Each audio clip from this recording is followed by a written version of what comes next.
Okay. Okay, I'm excited. Yeah, I don't have my glasses. That's why.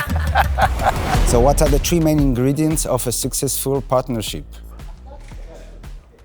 Trust and openness. For me, means when you can establish a long-term contact with customer. It's not just a matter to visit customer, to sell a product once, but to develop even the customer in the long term.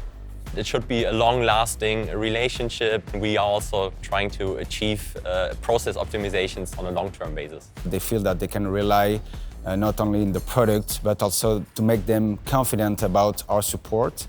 That we drive to solution-orientated to find the best solution for the customer. We are providing full service to them, not only products, but know-how, experience, trainings with our technical teams and also sales teams in the field. So this is how we support them. Successful partnership, I think trust. When both sides have at least best interest of the other company in their minds.